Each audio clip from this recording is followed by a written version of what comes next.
Do you feel like the democratic system basically is like the ideal one to go by? Or will it be better if you have something like a benevolent fascist? Who is a benevolent fascist or who is a benevolent dictator? He has a will and the interest of the state. Fascism is different from dictatorship. That's one thing I always want to establish. Like fascism also works in a situation where you are playing to the crowd. We've had military rulers, yes, who have been, some of them fascists, some of them dictators. But are they being benevolent dictators? What do you mean by benevolent dictators? If you ask the average Nigerian now that, will you rather have someone that will stay 30 years in power, but he's going to bring electricity, economic stability, jobs, and once in a while you hear that he imprisoned this person unjustly, I'm telling you, people will tell you yes. Some people that want military rule back in Nigeria would say that Abacha rule was one of the best, and not mind that. For Xi Jinping, right, in China, and he ushered in this age of transformation of China. Will you call such a dictator like a benevolent dictator? Number one, you call him a benevolent dictator? Number one, I won't even call him a dictator. But anytime, any day, no matter how slow it is, preferentially, I will always take a democracy.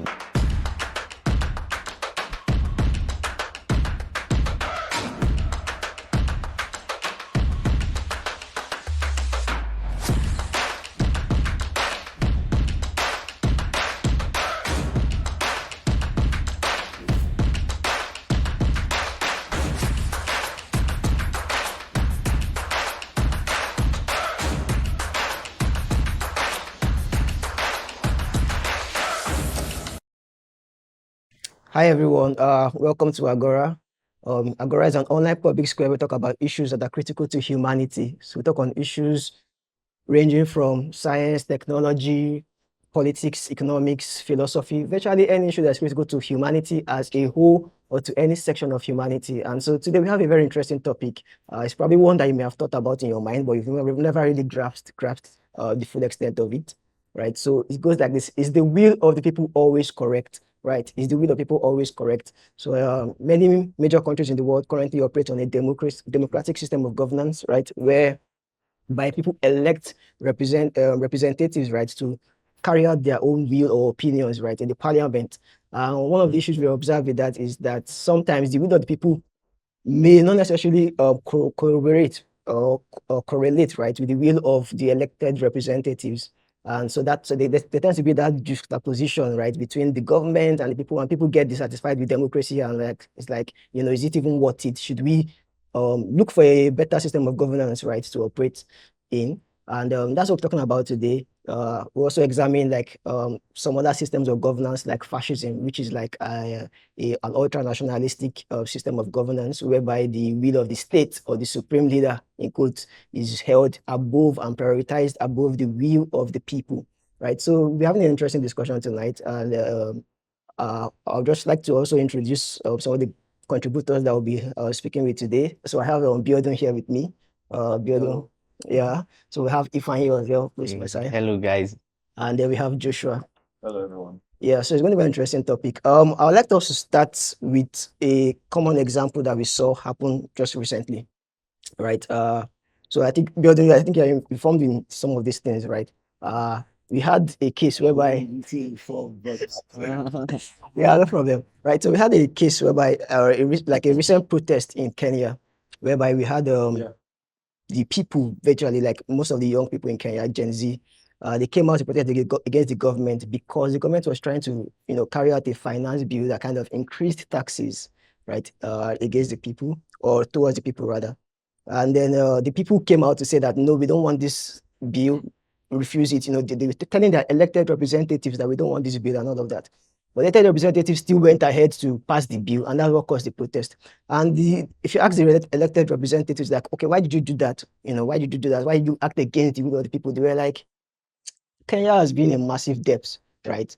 And then for them to be able to keep getting sustainable loans from the IMF and some of the other countries or organizations that they borrow from, they had to carry out some policy implementations, and that included like increasing taxes, right, so that they could convince their borrowers or the lenders that they will be capable of paying back these loans. Yeah. Right. So there's that juxtaposition between the reality of the government and the people of Kenya. So what do you think? Is the will of people always correct? Like in this particular situation, how do we approach it as a people? Well, you're right, because the will of the people will not always be correct, and that's because a lot of the people have limited information about the decisions that need to be made. And before we even go far and discuss about is will of the people always correct, let's talk about the will of the people. What is the will of the people? And can all the people have the same will? So if everyone cannot have the same will, can we say that to a very large extent we are the will of the people in general is being represented? Yeah, I And get that. when we are currently talking about the situation at Kenya now, and Kenya is a country right now in debt and in serious economic problems. If the people are saying that this would have possibly been a reality, then maybe they might not have done the protest that way. And one other thing was that the government was not being compassionate, and a lot of new buildings were being renovated for the government, and the people who needed to live a better life felt like they were being exploited. And at the end of the day, we see that the will of the people was not even the right thing that would have brought them out um, of what they need, where they need to be. Yeah. So Yeah. I would say that the will of the people will not always be correct. But then again, when we come and relate it to democracy and fascism, then that is a whole different Yeah. discussion I feel we'll be getting into. Okay, yeah, so very interesting take. I think, and I like the way you ended with democracy versus fascism, right? So for those who may not really understand, like fascism is a system of governance where there's like an ultra nationalistic, take whereby the interest of the state is prioritized over the interest of the people, over the interest of individuals, generally. And democracy, from the word demo and kratos, it means like power to the people, right? So it pretty much is a system whereby the will of people is prioritized over the will of the state, and the independence of individuals are prioritized over the independence or over the will of the state. But then recently we are seeing like a more like growing trends, right, of fascism, if you want to call it that. Some call it like some say it's like populism. That populism is kind of linked in a way to uh, like a pathway, right, towards full-blown fascism, right? So what do you think, Joshua? What exactly do you think is causing people to lean towards a fascist system of governance above this system of democracy, whereby it feels like the will of the state is being prioritized over the will of people? Is it because of like maybe the citizens themselves are not like well equipped to carry out these decisions, right, on behalf of the state? What exactly do you think is the cause? Well, thank you very much. Yeah. So I think I have a different take on the topic, and when we say is the will of the people always correct? Now we need to ask ourselves: are we talking about the will of the people, as in the will of the majority, or are we talking about the will of the minority? I would say Now, will of majority. the will of the majority. Okay, so when we say populism and far right movements and fascist movements, yes, we've also seen um, situations where there were left wing. I mean, we have some ultra nationalist, um, kind of similar Yeah. kind of display that you see with the ultranationals. You also see them in some left wing political Ideologies. movements and ideologies, and then so I would say, uh, is the will of the people, is it always um, correct, in the sense that many of the countries that we see now are moving towards a much more populist kind of I would say many people, due to the current status of um, the world economy, um, there's inequality rising in people get so tied to their um, emotions, and they're looking for a miraculous solution. So uh, there's the tendency for people to jump on the to jump on a new trend or Yeah. on a bandwagon and just you see like new ideologies just emerging from leaders who claim to have a solution to the problems that the people are currently to the problems that the people are currently facing. And also some people give very like the like the example you gave in Kenya, where people, it was just out of the blue, people reacted very angrily to those policies. So I would say, due to the economic situations that we currently experience in the world right now, people have become very tied to their emotions. And is the will of the people always right? Yeah, I would say nowadays, the movement towards these very right-wing movements, these populist movements, and massive protests due to government policies without actually examining the policies and seeing, okay, are they really right for the country? I would say, due to the economic situations and things that are happening now, the will of the people has really been tainted by emotions and So I no, unexpected. so Yeah. if I want to like break it down, I'm going to say like probably the people are not maybe equipped with enough knowledge, right, to be able to have the right perception of things, or is it that just generally, whether or not they are equipped with knowledge or not, they're just generally there's so much dissolution or so much divergence of opinions that we cannot really we shouldn't really factor in the will of the people when carrying out governance. Yeah, it's a mixture of both.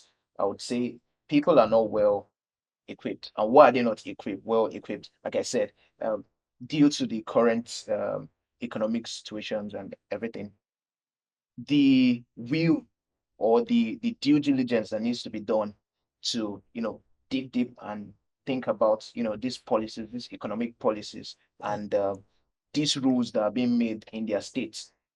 They are so carried away by, their emotions. They do not even do the due diligence on those policies before reacting in the way they do. So I would say yes. People are not. It's a mixture of both. They are not well educated on. All right. Yes. Okay. Yeah. So if I like from your own perception, like currently based on how things are across the world, basically, will you say that is the will of people always correct, or you have to factor in each of the societies? Like, with the people, or can we give a generic statement like, oh, the will of people is always correct, or is correct that should be prioritized above the will of like probably the state? No, we are human beings at the end of the day, so the will of the people can never always be correct. Everybody can get it wrong sometimes. It just happens. Sometimes it could be a lack of information. Sometimes it could be like an overwhelming sentiment at the time. It's just like, for example, when the US was bombed in 9/11, Yeah. there was this overwhelming sentiment of nationalism and Yeah. patriotism. Yeah. And as at that time, when George Bush was like, let's go to war, let's go to war, everybody was in that mood, like, let's go to war, let's attack Saddam and all of that. And at the end of the day, it turned out to be a very disastrous war. Yeah. So that's because, as at that time, that was the will of the people. If you were an American and you were anti-war at that time, you were probably lambasted. Yeah. But I remember. but I think it but was just one Democrat senator that voted against the war, if I'm yeah, correct. so everybody at that time was hyped up. So, but few years down the line, when they just saw their soldiers coming home in body bags, and for what cause? So then they now started to, like, have a deep reflection, like, okay, what were we actually supporting at that time? So even in the case of Kenya, I think at the end of the day, I think it was a lose-lose situation. What reflected, yes, was the will of the people. But I think it already got to a point where the people were in such a situation where they either had to face more hardship or protest. Like, you couldn't keep seeing your leaders that just a few years ago, I think in 2022, were promising that, oh, we're going to improve the economy and make the everyday life for the everyday life Individuals, for the normal for the people. common individuals and the Kenyan people, you are going to, you know, relieve the pressure Plights, on yeah. them. And then you are hearing corruption cases and, Over you and know, over again. cases over and over again, Yeah. seeing some of the people close to government, you know, hearing that, oh, they were lavishing somewhere in Dubai or whatever. So these were things that were getting people incensed. The cost of governance kept on going up, Yeah. and the government kept on getting bloated. And then when President Ruto of Kenya came in, he removed subsidy. That was one of the things he did. So they were expecting that, okay, in 2 years' time, we're going to be seeing at least Effects. some Yeah. effects of the subsidy, because they endured with him. He was kind of popular, you know. He was an establishment guy, but he was Yeah. kind of popular. He still resonated with young people. But when after 2 years they started seeing the same things that they, you know, voted Against. against, it got really tiring. So they just had to protest. It was like, So you okay. can't force me to, I have a question. Okay. yeah, you can't force me. I'll be done soon. You can't force me to, you know, go through all these austerity measures while you are lavishing, basically. So, and at the end of the day too, you know, another thing comes from the IMF structure. The way they loan you money, and the way you are forced to pay the loans, the way the loans come, the kind of measures you have to take, you know, you literally have to put your citizens in like real economic, like in real tough economic situation. So at the end of the day, by the time the loan comes or whatever, it's usually a lose-lose situation. Yeah. Yeah. All right, yeah, Bill, I think so. Yeah, so my question is looking at it from the two types of government, talking about democracy and fascism. Should the government always listen to the will of the people? Because now it's one thing for the people to have a will that, okay, this is what we want, right? Giving a very good example, we're talking about let's look at um British society, or in Britain, what happened very recently with majority of the far right Are they really far right? individuals. I don't really agree with the term far I right. do I I do think they're just everyday well, individuals that are frustrated well, from. I would not want to say they are everyday individuals, Okay, okay, yeah. still, where I'm going to now is that the Britain government did not listen to those people that were saying that, okay, let there be no immigrant and all of that. So should the government always listen to the will of the people? And that's where fascism comes in. Fascism do not even give two cares about what the will of the people are. Do you understand? So should the government always listen to the will of the people? I think yeah, Yeah, the like three of you for can me, like converse in the about. case for me in the case of like the UK, I think it's even leaning more towards communism than even fascism, in the sense that the people have over and over and over and over again stressed that they want migration cut down, right? That was the reason why Brexit happened. The reason why they decided to leave EU was not because they were not making money. They were making a lot of money from The EU. previous prime minister tried to cut down on what's his name? They failed woefully. They made a deal with Rwanda. That was Sunak. was not even Sunak. It was like Boris Johnson before Liz Truss, and then Sunak now came in. They made a deal with Rwanda, right, to be pretty much like deport illegal migrants that cross through boats and all of that back to Rwanda, and they will house them in Rwanda and all of that. As at the time the conservative government left, not a single migrant was in those hotels. I watched the documentary there.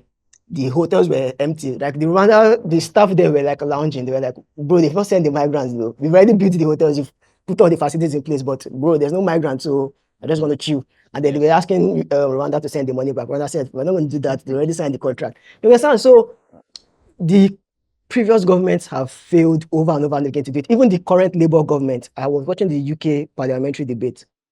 They made a case that they asked the representative in the debate that are you going to, I probably put this video as well for the audience to watch. Said, are you going to, do you agree rather? I'm just paraphrasing, right? Do you agree that legal migration, not even illegal, though, legal migration in the UK is excessive? And the Labour representative rose her hand up. It was a question for if you agree with it, raise up your hand. And she rose up her hand. Thank you, Penny Mordaunt, for that. Just to return to Christine's question, she's hearing that migration levels are too high, getting higher, putting a strain on those public services.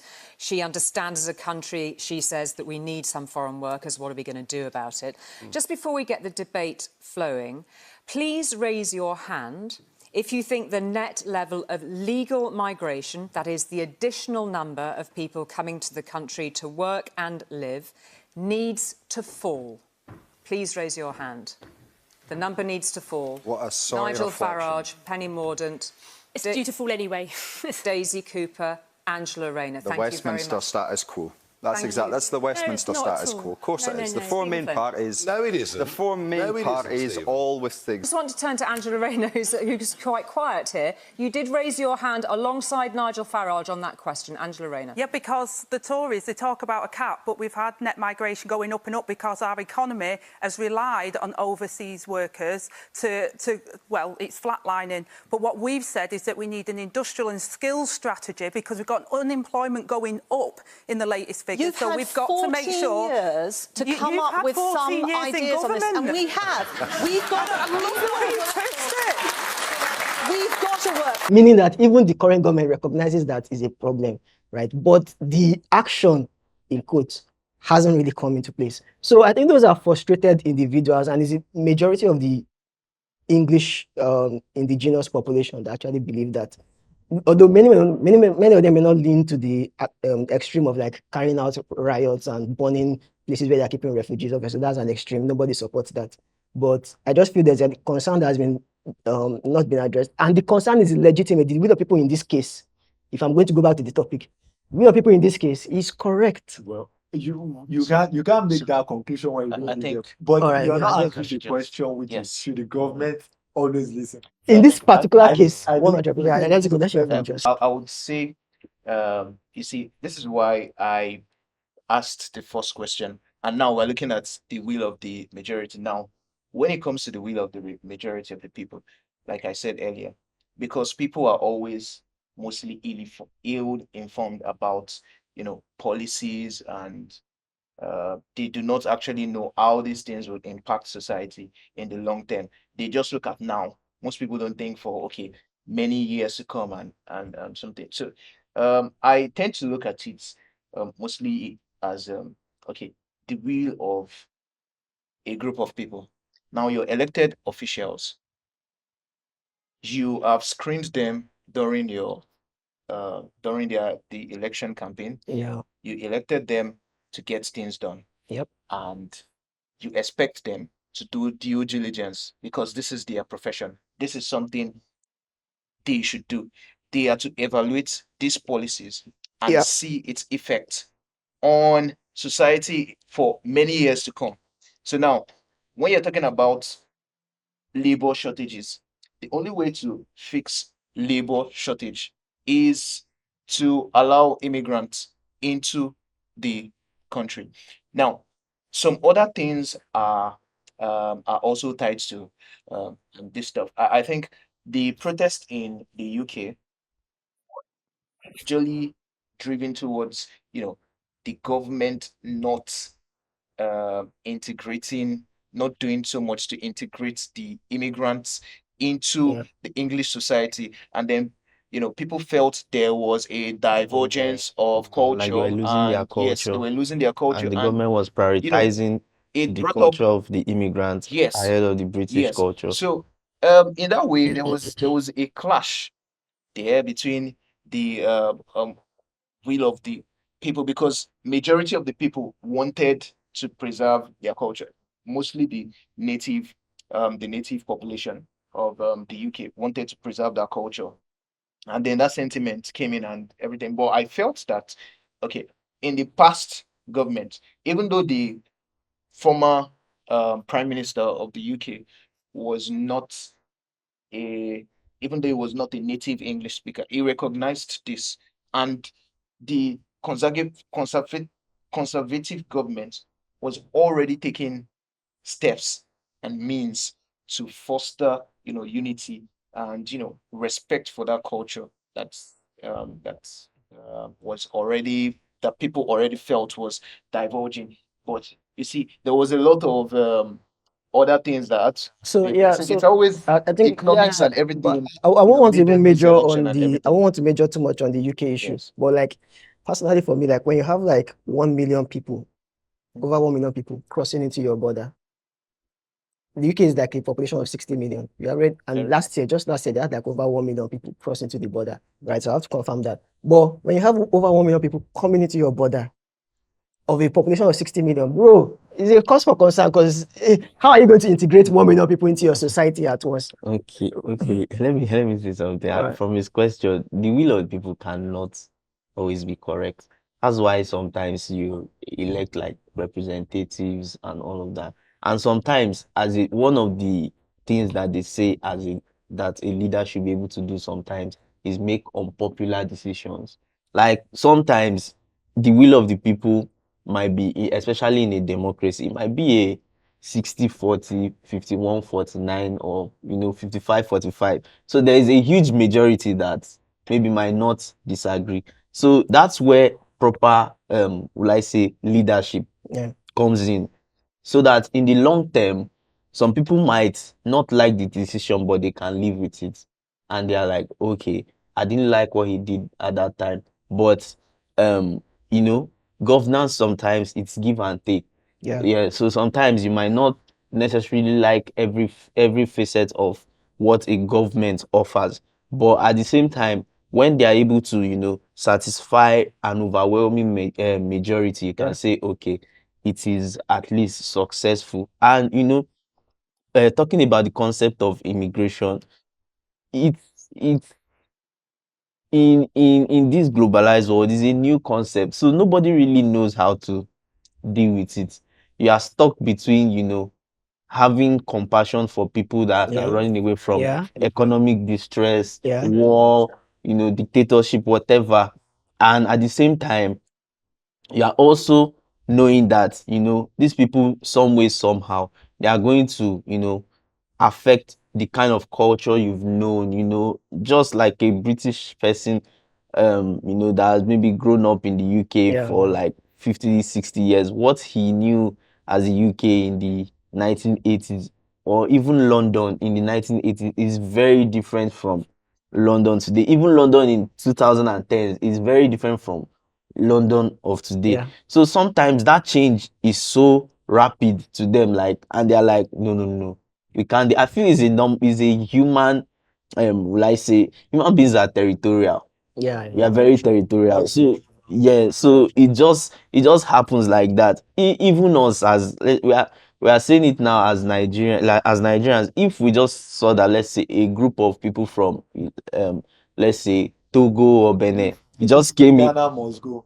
Yeah, just Yeah. came Like in, even Ghana must and go. within Yes. 5 years they have communities. They are now doing their own things, and then you're now seeing like the normal Nigerian culture of, oh, also maybe there's a way you Pidgin. You can't speak communicate with, pidgin. yeah, Yeah. and then people can't speak pidgin and they are speaking French all around. Yeah. There's this kind of way that you're going to feel like, Yeah. something is not But I really think right here. even So the so it just okay. I just feel they have concerns, but resorting to violence, Yeah. Sure. Sure. Sure. Sure. yeah, I and don't and blame. it's easy to play on the sentiments of these people. That's another thing that happens. So okay, my question from what you just said now is like, so based on what you're saying, okay, and I think also Josh was saying something like that, that the government may have legitimate reasons as to support something, like in this case for migration, but probably there are labor shortages in certain sectors of the economy that the government has to fill, right? So that the economy doesn't collapse.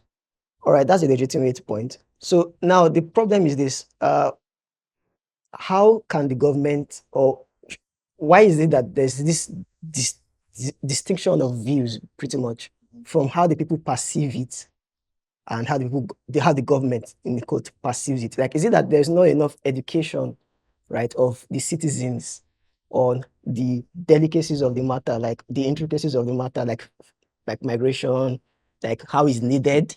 Okay, is it like they need to educate more people, or pass out more, be more open to people about the issues, right, and the reason why they're carrying out these policies, right? Or is it that uh, the people are just like in this code far right, so let's just Okay. exclude them? Should I just Yeah, make go a ahead, bro. point? Go ahead. Okay. one thing about human beings, people tend to you know, people tend to hold on to a negative experience much longer than a positive one. That's one. And sometimes the way a government views things is different from how the people on the ground view things. That's why there's always this complaint that sometimes when people get into government, they become tone deaf. Like a government might view migrants and all those people in terms of numbers, economy, what do they view them on paper, but the people might view them in their daily experience. Do you get? So it's easy for the government to say, okay, there's this Pakistani community, they bring in jobs, they sell Yeah. gold and all. But then a man, a British man, let's say in a city like Birmingham, might see that the school he used to take his daughter to has changed. And let's say before it was just the normal regular routine, and then he's now seeing that, oh, it's becoming more like there is more of a Pakistani culture in his daughter's school, which Yeah. he might not be comfortable with. And then let's say some guys in his daughter's school are now like bashing her, like, why you not wearing a hijab? It's just and she comes to tell him. Now that's a social Issue, right? issue that the man has felt. So, and sometimes your social issues are much more relatable because your everyday experience, and then you now to be able to, so it now becomes very sentimental to the person. So, but the government might not experience that because all they see is numbers, all they see is jobs, all they Yeah. see is positions that And they are they surrounded by feel. security. Yeah, so Yes, so sir. so they might not always feel it the way a person So does. And another thing is, as I said, it's easier to relate, or for a negative experience to stick to you more. You might meet 100 Pakistani people as a white British man that were all cool to you and all nice, and you just shook their hand and everybody went. That is that, and you just take it normal. But you might meet one or two of those people that will give you a very terrible negative experience, and you now begin to use that to judge the way every other person is. So it's just even like in the US with migrants, most migrants, all they just want is probably like just some economic, yeah, yes, benefits. benefits. But when a normal US citizen commits a crime, it's easier to view it like, okay, crime is one of those things that Yeah. happen, than when a migrant commits a crime. You're now like, Sure. oh, why are Sure. you bringing these people? So Yeah. those are some of The the social yeah and cultural issue issues. cultural So, issues. so okay, so I think I won't dive too much into the migrant stuff, right? I well, there's a lot of balance to it, like you guys have properly said. So, but let's circle it back to like let's say our country, right? I was having a discussion with some of us, and some of the other backroom staff, right, before we started this discussion. So it was more about like in Nigeria or in developing countries, right, generally, is that like, do you feel like the democratic system basically is like the ideal one to go by? Or will it be better if you have something like a benevolent, I'm using the quote of the person right now, like benevolent fascist, right? In the sense of, let me explain what a benevolent fascist? yeah. Let me explain what benevolent fascist is. So a benevolent fascist, right? Pretty weird term, but yeah, a benevolent fascist is like a fascist who actually has the interest of the people at heart, but he also has the maximum rule of power, right? So he has the interest of the people at heart, but he also has the ability, like the full ability to do it. He doesn't need to go to House of Assembly and then the opposition will try to hold him back. Those things that happen in democracy, right? Opposition will be opposing your views and all of that. He can instrument the will of the people uh, pretty much instantly, I right? think I want to hear Wula.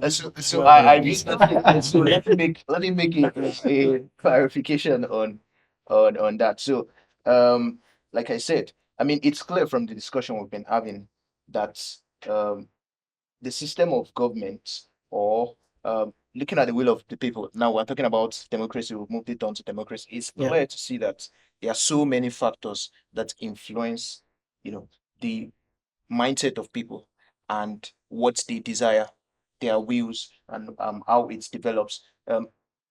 The protest in Kenya, even though it's not very developed, the protest in Kenya was due to economics, basically. The protest in the UK was due to social changes and maybe a little bit of economics also, Yeah. like the native population feeling that other people are taking their jobs and stuff. So it goes a long way to say that in and these countries operate democratic systems, right? It goes a long way to say that in a democratic system, the societal changes and the economic changes, they tend to influence the will of the people so greatly that the people do not even think about the consequences of what their actions would be before they react. Now, in a developing economy or in an emerging society, emerging market, or as the economists will call countries that are still developing, is that something that should be allowed to reign? I do not believe that is what should be allowed to reign. Now, who is a benevolent fascist or who is a benevolent dictator? A benevolent dictator does not have the interest or the will of the people at heart. That's one thing I have to. He has the will and the interest of the state. Now, I tend to always refer to the Chinese society when I make these arguments with people, when I have this discussion with people, and I see a lot of policies that not necessarily a leader. I said them, you know, um, it's majorly like a minority rule, even though like the leader, the general secretary, still has the ultimate power and Mm. tells the party in which direction to lean. But he has a lot of advisors, and then you see goals that are set for the communities, and you cultivate the interest of the people in that goal. Okay, China wants to be a hub for high-tech manufacturing. What do? You open, free trade zones and um, tech cities, and then you incentivize people with subsidies to invest in those in those areas. Now, is that what the people actually want? Is that what they actually dream of? Some of them might just want, okay, they want food on the table, but they don't see it that, okay, if we invest in high-tech manufacturing, which is going to be like the fourth industrial revolution, that will take us on top of the economic food chain, and then would be able to export. So when I make that statement, I tend to look at um, things like that. And from my Yeah, thought, yeah. from my thing, Okay, I so actually believe that Can I a yeah, say go ahead. democratic Yeah, a so fascist I sometimes. I want to poke holes into your thoughts, Oh, very and good. also I want to point out that you don't need a benevolent fascist, as you said, Okay. to be able to achieve some things. Now, let me give you an example. America knew that they wanted to become the industrialization of the world. Let me just put it that way.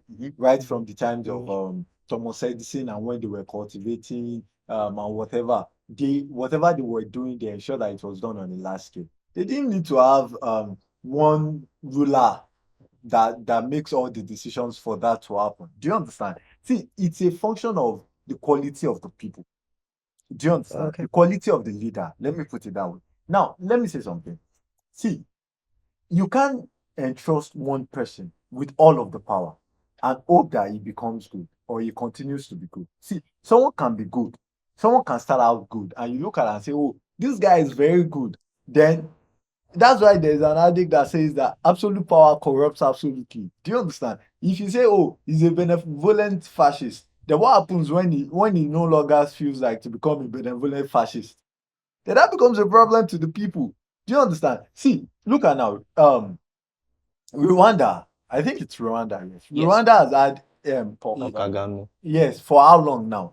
Now 20 plus years. yes. Now look at Rwanda is a country that you say averagely is good. Yes. It is a clean city.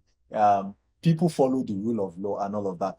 But Rwanda is not doing extremely well in terms of economics. Now, you might argue and say, okay, but the people are living okay and all of that. But is that what Rwanda is supposed to do? Now, you're not putting into consideration that although I'm not relating that that is what being a benevolent fascist is about. But let me just finish now. Yeah. So before you come and say that, oh, being a benevolent fascist will help listen or will help create the will of the people, I think that is like totally wrong. I think people still need to be able to choose who they want to be the leader. Although I'm still going to go into how emotions affect all of that, but I think that if I want to say something, so let me know Yeah, what yeah, if sorry, I fine. ask you then you then maybe On this topic of fascism is different from dictatorship. That's one thing I always want to establish. Like fascism also works in a in a situation where you are playing to the crowd. So yeah, like so Mussolini. yes, like Mussolini. Yeah. So you always have like a radicalized set of people that might be in the minority, but they are so loud and so charged that whatever you are saying, you might not even believe what you are saying, but they believe what you are saying. It's what they want to hear. So that in itself is the root of fascism. So you play on people's emotion and people's sentiment to implement your own ideas. That's the rule of fascism. That is the bedrock of fascism. But you know there is Now, force in it. of course, Okay, yes, there's so force, of course. I just wanted to point Yes, that out. of It's not course. just about playing in the Yes, in the will of the people. yes, Even if the will of the people don't agree with you, there is still force in yes, there fascism. is force in Yeah, but fascism, okay, yeah, but what usually happens is that in fascism there is usually this kind of nationalistic idea that is being pushed by the person in power. So he does it he makes it look like it's for the states, and then he might not have a group or core of radicalists that are always chanting his name or trying to stay on his ideas. Why a dictatorship could be anything. It could be a military dictatorship. You might just come into power with force, take over, and just make decrees. Abacha was not, I won't say he's a fascist, but he's a dictator. He's a Mussolini, fascist no, it and was no, he wasn't a it wasn't fascist. Abacha is not someone that plays to the crowd or tries to, rile up It something. wasn't He even like just, this nationalistic. is It my was word, just this is my law. That's well, it. some people that want military rule back in Nigeria would say that Abacha rule was one of the best, and they would not mind having they have there's some yes, people are and disillusioned. I've seen people say that they would prefer to have an Abacha rule than APC rule. They are disillusioned. Let us Let me you're saying no. Is it no in terms of like Mm. you don't agree with it, or no in terms of like there are not people that want it? No, they don't want it based on the fact that they like his policies or yeah. philosophy or whatever he's saying. What they just want is probably an idea that military brings They are some kind of, yeah, they are fed up with like the yeah, dragging they are, nature of yeah, they are, democracy. yes, Democracy is very yes. I It's just have to very focus like it's slow, dragging time nature. taking, expensive, and all of Let's that. Let move me, on. Let me Abdi made a point about, societies. You made a point about the US and, their initial development. But I would like to give a rebuttal to that and say that in nation building, okay. one system does not fit all.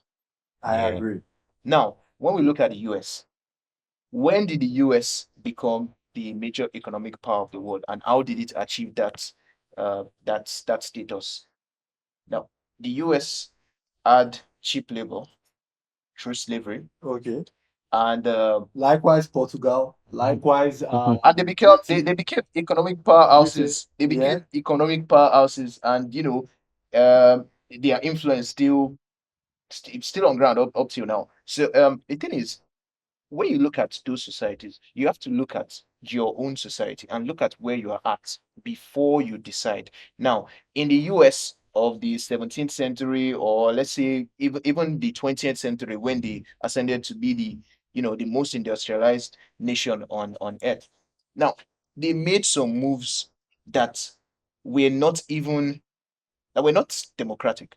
Now, the rule of the rule that was being applied to everyone, was it a rule that was based on the will of the people? No, it was more like a um should I say like a kind of fascist kind of system? Not really fascist in that there was one leader that controlled everyone, but those rules played to the white population of the United States. It didn't really consider There was the means it of was literally the whites or But no yes, other person. yes. So you it I didn't have play to, to that's the way the world was At that time. yes, not But not yes. necessarily see, but because right now, see, what I'm saying is this. See, try and understand that you can have a benevolent fascist. So you say, right? And that benevolent fascist can decide to no longer be benevolent, can decide to use force all through. And also, I am telling you that you don't need to have a benevolent fascist to have a good leadership um or a good term of government. Do you understand? There can be someone, a governor, a government or a president that says the only thing I want to do in my 4-year term is to ensure that everyone has economic liberation and set goals to ensure that those things happen. But the problem with that is, how do we achieve these governments that you because like I said, we see developed societies where the will of the people during elections, even with their so-called economic development and social cohesion that they've achieved to a particular extent, they are still swindled by changes in economics, changes in social yeah. issues. And now, a emerging country, a country that is so poor, one of the characteristics of those kind of countries, like we see in our own country, is high societal violence. People do not even, they do not see themselves as one. So how do you rise above that when we've seen, societies that have, that are in advanced stages of this kind of system of government and something, The- when I we think see I think you're them fine. being yeah, swindled It by has yeah, been yeah. itching to it. so Yeah, that yeah, that's yeah. that's one thing. That's my point. Okay, on this discussion, I think as you said, it has to do with different societies and what they want as at that time. Like personally, I'm always someone that will always support a democratic setting. I just feel it is the least worst of all, and by far. 100%. By But far. the thing with human beings is that the normal in all of is democracy is actually a recent concept. Like the modern day democracy is still very recent. It's like 200 years. So, but the normal human being in almost every society, what he just wants is for things to work. Yes. So most times he doesn't even care what system of government it Yeah. is, as long as it's working. So if you ask the average Nigerian now that, will you rather have someone that will stay 30 years in power, but he's going to bring electricity, economic stability, jobs, and once in a while you hear that he imprisoned this person unjustly, he imprisoned this person unjustly. I'm telling you, people will tell you yes. Yeah. They will tell you yes. But Which wait, is they'll tell you They will yes tell, until they get into yes, until but they get to those economic reforms, and then they are now financially stable. like Then what happened with their Gaddafi. needs begin to change. Like what happened with Gaddafi. Their priorities begin to change. They become more knowledgeable. They become more economically They grow out of prosperous, that and then they now system. grow out of that system. So that's what happens in China, for example, in the 60s, 70s, when they went through the Great Depression and people were starving, all they would probably have wanted is for somebody that just wants to, like, that will put food on their table, that will make sure that people are not just starving. So, and that's what probably the Chinese Communist Party has done now. So if you ask the average Chinese, what he sees as, the CCP living is that they might go back to the days of starvation. Or the average Russian, like, they tried democracy for a while, when the Soviet Union collapsed and Boris Yeltsin, and it was a total mess. And that's also because historically they've been always led by a Dictator. strong man, a supreme leader, one strong party. So, and someone like Putin, as much as they know he's corrupt, they know his excesses, they are willing to tolerate him because he's at least able to guarantee them some but would sort you of say Russia stability and does some sort conduct of international democracy? standing. Russia does what They, we they call. conduct elections. Bro, that's just Obviously, that's how fascism works Look at- now. Conduct elections. yes, That's that's how why I said fascism works now. fascism. They will just do But- the drama, we call it drama But he has elections. been ruling for You so made it. long. Yeah. You made a point, Ifeanyi. You made a point about democracy being a new system of government, but I would disagree with that. Why? It was the Greeks that Yes, invented that's it why I said Yeah. modern day years ago. democracy. And if you read into the history of democracy, now there was a time in which the dominant form of democracy was direct democracy, where everyone, literally everyone, had a say in each policy. But the modern day democracy is more of a representative democratic system where you elect leaders. Now, there was a reason why that was chosen. It was to curb the excesses of the people. Now, as solution, this passive solution, has it really worked? Has it really curbed the excesses of the people? Because people can be swindled by so many things. No, it hasn't. No, we have to tell ourselves the truth here. It has not done that. So, for your concern about a benevolent dictator or a benevolent fascist kind of system, and yes, each society needs to realize where they are at and what is needed to develop their nation.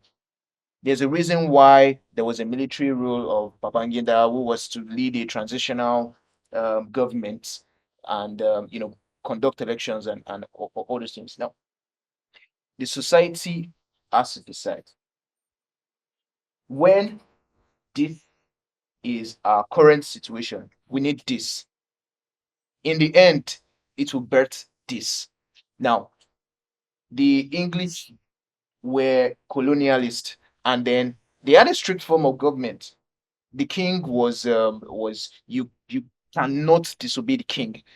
But at some point, they got that level of development and that level of you know nation building. They got to a state, and then society naturally transitioned into that. Now you cannot be a very, very poor society, even much more worse than those countries that are in that stuff, and say you do not want to go through that stage where you have one person who is, who has a will of the nation or the state. I would So- say we have gone through it, but let's Yeah, That's what I feel. Yeah, so I think we've circled around the point quite extensively. But I think the deductions that I'm getting from the discussion, right, is that each society has to introspect and find out what stage of their development are they in, right? And Josh may say that at a particular stage, you may require a benevolent, Honest introspection. honest introspection. irrespective Let me of what round our up. Let me see what I'm saying. So Yeah. at a particular stage, you may require a benevolent fascist or dictator. And then at certain stages, the people may grow out of that system, and then you can then transition into a stable form of democracy. Well, what I'm saying is this. See, I would say Nigeria has gone through it, right? Well, let me tell you why. Because we've had military rulers, yes, who have been, some of them fascists, some of them dictators, but we Well, have but are gone they through being it. benevolent dictators? By benevolent Because dictators. most See, dictators don't turn out to be they don't benevolent. turn out to be You just benevolent. have There's one nothing- of see, one even of fascists- 10,000. Even fascists don't exactly turn out to be benevolent. They only But okay. they only enrich their own friends who might maybe distribute the wealth across this thing. But let us not deceive ourselves. So well, See, okay, I want to ask a question. yeah, Okay, this is not necessarily a fascist; it's more of a communist. But Xi Jinping, right, in China, and he ushered in this age of transformation of China. He was part of people. Maybe he was not the initiator, but he Yeah, has certainly like exponentially helped to expand their economy. yeah. So will you call such a dictator like a benevolent dictator? Number Will one, you call I him a wouldn't- benevolent dictator? number one, I won't even call him a dictator. I don't understand. I think he is. He's I a think dictator. he's. The I think dictator. he's. I think he's a dictator. Everyone is saying, everyone, if I is saying he think he is. Well, Yes. I will not exactly call him. I Okay. will not exactly call him a dictator. All right. But there's something you also need to know with the Communist Party is that it is not exactly a communist party. China is not a party, it's not a country you say it's a communist country.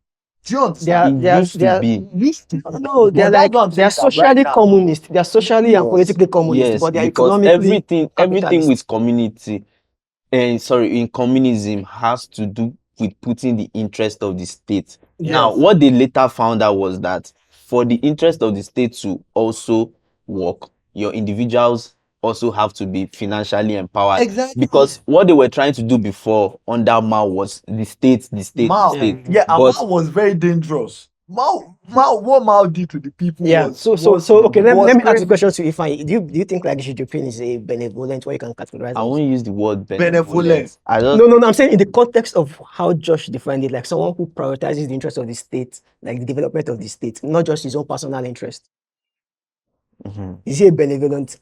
Personally, for me, I think we can categorize him within that context of a benevolent dictator. I This- do. I do. Like, because he obviously dictatorship is obviously massively flawed. But I'm saying in the context of what was described as benevolent dictatorship, he has actually met those criteria. He has helped to transform the state. He has not met any criteria because firstly, he's not the only one ruling China. Do you know There's no dictator in the world that he alone is the one Yes. ruling. Even Hitler had his own Yeah. inner circle. There's no such thing Yes. as absolute. the inner party? You know that the inner party, you might say that people don't have ability to speak, but people in the government had ability to speak. The only thing was just that they had the same sense of distance towards the state, right? But still there was economic You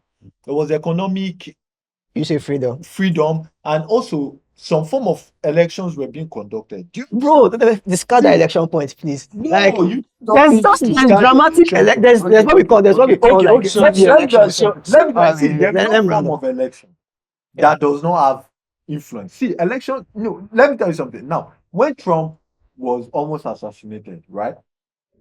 A lot of people believed that that was Trump winning that election.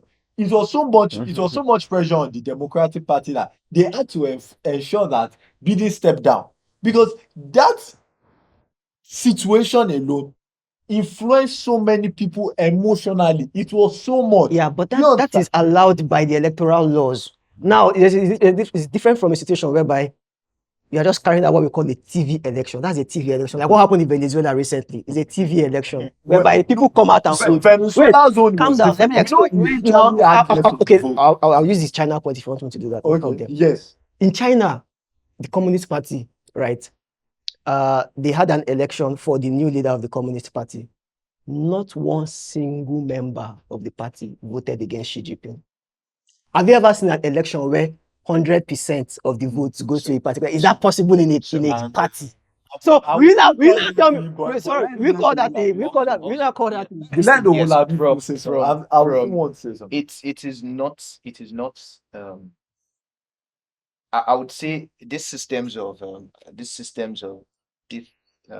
benevolent dictators and benevolent fascists, someone like a Putin, someone like Xi Jinping of China, they tend to do these elections and all these elections because there's still a rival system of government which is trying to prove itself as being better. But I know myself, I am a realist and I see these things. Those elections are TV elections. Even in the Communist Party, you are only invited to join the party before you can even cast a vote. So, and the general secretary still decides who the leader will be. So, if the general secretary is himself and decides the leader is himself, Yeah, no. that's fine. But we are looking at nation building here, and we are looking at, these excesses that the will of the people can always lead to. You know, I watched a documentary about Napoleon and how he ascended into power. Now, a king was dethroned, and it was out of the the people's emotions and feeling of being the king being disillusioned that it didn't even see what the society was facing. They removed the king and installed an emperor. That was Napoleon, because Napoleon gained power. And was it good for society in general? Yes, it was good for the society in general because it really advanced the French society and puts new rules in place. And there are still codes that Napoleon established that uh, that still stands till today. So in a way, it's a kind of tricky situation in which the will of the people, thinking that taking the king away and terminating the king would give them more freedoms and everything. They later brought in Napoleon. And then Napoleon proved the point that a benevolent dictator was actually what they needed because he advanced the society. So, like, this is just what we've been discussing about the will of the people not being right. And then fortunately for them, they got what would have been good for them at that point, which was a benevolent dictator, someone that would have, All right. taken the interest of the Was state at safe. heart. Yeah, so if I And, can you just know, that do you want worked to add out to what you said, like well. 2 minutes, let's just Okay. I think it depends on the societies too. Like somewhere like the US, one thing that happened for them was that they got it close to right from the start.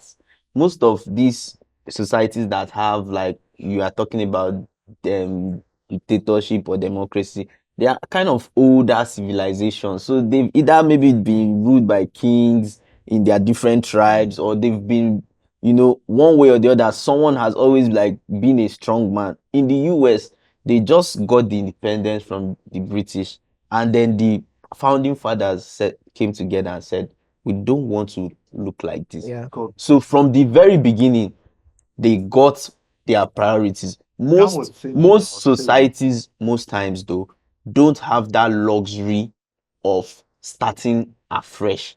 They are usually coming from something already where their mindset has already been conditioned towards a kind of rule or a kind of government. So them breaking the normal kind of now begins to cause this kind of fracture. That's why some societies, they will now have like democracies and it won't work, and they just revert back to type, like, Yeah. should we just have someone Yeah. that, as long as the basics are working. So I think some that But yeah. but anytime, any day, no matter how slow it is, preferentially, I'll always take a democracy, no Yeah. matter how bad. All right, no, fair point, fair point. So I think like probably Africa is still in that stage where we are trying to like find the balance between the two. So you see, like in countries like Niger, um, Chad, Burkina Faso, we're trying out like the democratic system of elections. Now it's like we're reverting back. They are reverting back to, you know, military or dictatorship And how rule. good is your life? And some people are saying, well, the military rule that Burkina Faso is doing. I really don't know. I haven't factored in that. But let's circle. Controlling the information. Please, Chad. My It's God. controlling the No information, problem. so obviously. So yeah, let's circle it back to like Nigeria, right? This is Nigeria. Um, I probably want to like let's try and tie it up around this area. So in Nigeria, we have like a very high rate of illiteracy, right? Not just illiteracy, there are other pretty much limiting factors in our democracy, tribal sentiments, corruption, and the likes. Uh, and the corruption is not just in the government, it's even sometimes amongst the people as well. So in such a particular kind of situation that is kind of different from what we have in like in the West, for example, do you feel like there needs to be like a deliberate attempt to improve the quality of knowledge or the quality of perception of the people in order to like limit these excesses or these disadvantages of like having the other people that is deviated from reality, or like having the people who support things that are not maybe practical or even wrong, outrightly wrong? How can we like shaping the perspective of people so that we can find that balance, right? I don't want to lean to one extreme and say, let's just go to dictatorship or let's just go to full-blown radical democracy. Yeah. So how can we like find a balance whereby we can maintain supporting the will of the people and at the same time ensure that the will of people is correct? Like what exactly can government do? Okay, let me try to like find like a possible solution. Obviously, I think the first thing is getting our immediate priority in whatever elections that we want. So the first thing any citizen is going to be like, who is best to make sure that um economically I am stable, I'm okay. So when you now have those priorities, then when people are a bit more economically, they are able to eat and they are just able to afford the basics, then they can now reason like, okay, what is best for us as a country? Then they can come to the table. And I feel that is where someone like Obasanjo made a massive mistake.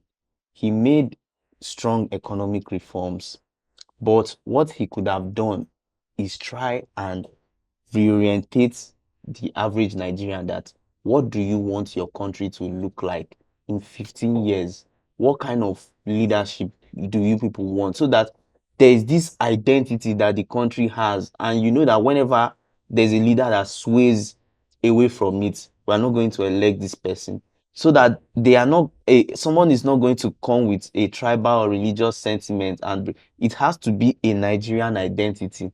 So he got it right on the economic front, but he failed to build. So and nation building comes with successive leadership. It's not one person. He can do something good and immediately you leave. Whatever you planned can just be thrown by the wayside.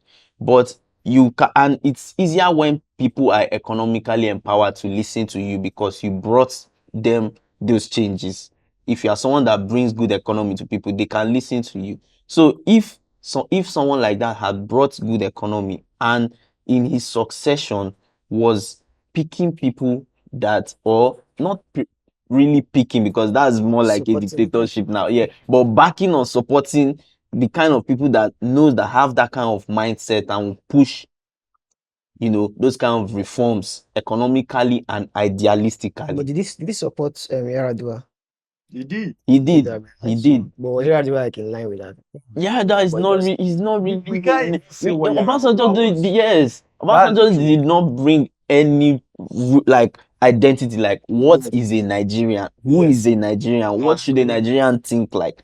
They just thought in political I think terms. they were trying to bring something like NYSC to, trying to force Well, a So unity without an ideology. not really force, but Mhm. Mel would have in the so end, that I can in the guide. end, now, who defines who a patriotic Nigerian leader is? Who defines that? Is it the people or a particular person? That question needs to be answered. If it's a particular person, who defines what a patriotic Nigerian should look like? Detribalized, no corruption, or let's say minimal corruption, but has the interest of the state at heart, and then puts it in place, and successive leaders follow that pattern or follow that path. We elect leaders that are, that align their views with that notion that's been created as by say like an Obasanjo now. Uh, I feel the society would be much more better because in the end, the populace and the majority of the people would align themselves to that particular vision or that particular image that's been set for a patriotic Nigeria in the end. So every society needs to have an honest conversation about these things. I'm still going to hold on to my view that every society needs to have an honest conversation about these things. Now, we have the benefit of hindsight. Nigeria has the benefit of hindsight. The Chinese had the benefit of the hindsight of the Soviet Union collapsing. They saw what happened when the Soviet Union collapsed, and they knew that they could not continue with the economic policies of the Soviet Union, following communism through and through. Now, an intelligent society would look at others and learn and, basically develop its own system out of, the ruins or out of the lessons learned from other systems. So this is just what I believe and I hold true. So you're trying to say like there's no current system to define who a Nigerian is, or what is that? Perfect. No, There's no current No. you can have a what- conversation. In 2014, Jonathan called Yeah, the yeah, I was conference, about to say that. I was about to say that. like traditional rulers, religious leaders, prominent people in Yeah, all yeah, spheres, north, south, yeah, east, west. yeah. So those people can relate. Created that They stuff. get But, feelers from but the was people, there And was there a and consensus? no, Was there a consensus that was achieved? Because I think they made in the some end, we propositions. they cannot made some we cannot propositions. keep going round. We See, need a point. let's not deceive So ourselves. much Like, was we spoiled don't for us. know that what an ideal person should look like. Now, before we start even going too far, before you say, okay, this is someone you would say is a good leader, a lot of Nigerians in this last election looked at Peter Obi and said that, okay, this is who an ideal leader should look like. It's always from what the person has done and what they perceive to be right, right? Now that it might be another discussion that, okay, is this what we perceive to be right, is that what is truly right? That's another discussion, that's another argument. But what I'm saying is that who can unite Nigeria is not difficult, or who an ideal Nigerian should look like is not difficult. Some people look at Peter Obi and say he's not an ideal Nigerian, that is tribalistic. That's there. So But okay. what I'm saying is this, that you look at what has been this person's predisposition about the issue concerning Nigeria and the unity of Nigeria. Then we talk about that. Okay, maybe this is the will of the people who a true Nigerian should look. So you're saying like we need an ideal leader to define who an ideal Nigerian should be. Is that what No, I'm saying that you can only define who an ideal leader could be like based on his precedents. Okay. But I think we are trying to like Yes, but you also have to, the president has to match what the ideal what the ideal should be. should be. Like, that's why something like a discussion or a conversation, so that we set the rules and So set yeah. the So I templates, yeah, sorry, yeah, not rules, templates, yeah. that okay, what and what does this person match? If he now matches like 80-90%, because at the end of the day, nobody is 100. This Now, conversation is a whole lot conversation on itself. Who should an ideal Nigerian be? Yeah, Who so should I think it's yeah. it's a big discussion. To determine who like an ideal leader may be, you first have to determine who the ideal Nigerian should be, because the leader is like the leader of the Nigerian people, right? So there should be some core values that we all as Nigerians, whether you're Hausa, Yoruba, Fulani, whatever, Igbo, whatever tribe you are, you identify with those core values, right? And I think we have a lot of those things, right? Like the Nigerians believe in hard work. Nigerians are very religious, right?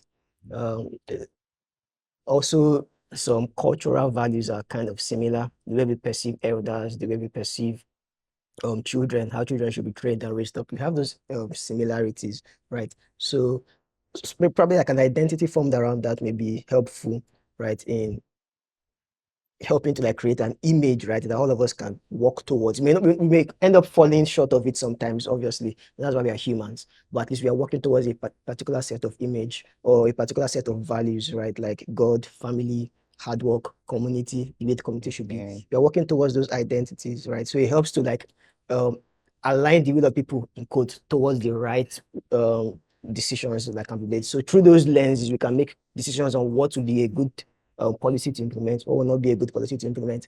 But then I also think like, and probably just to round up, like I think another thing is also the quality of like knowledge in the citizens about how the government works, number one, about um the intricacies, right, of implementing policies, right?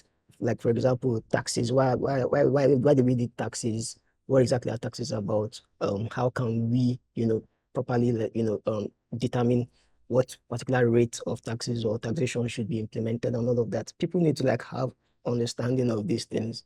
So I think probably the government has to make like more effort towards like training Towards people. education. Yeah, towards Yeah, education. Education. Because without that, the will of people will Yes. always be misplaced. Right? Yes. It will always be misplaced. There will always be that difference in perception of the people versus perception of the reality of the government. Yeah. Right? Even if the government is good, because it could have like a very good president or whatever in a position, right? And the policies he's implementing will be unfavorable, right? Because he's thinking more about the long-term effect, but they are thinking about the short-term effect. So they have that orientation has to be done. And I think probably channels like Agora too are helping to do that, right? Don't you guys? Yeah. All right. So guys, yeah, thank you guys for joining the discussion today. Thank you. We had a very, very enlightening one. I think I've taken quite some notes as well. I'll go back and refresh myself on it. But let me know your opinion. What do you think particularly? Do you think is the will of the people always correct? Right? How should government approach balancing the will of the people versus the reality of governance? Right? What exactly are your opinions? You can just put it in the comments. Let's hear from you. So yeah, see you guys. Take care.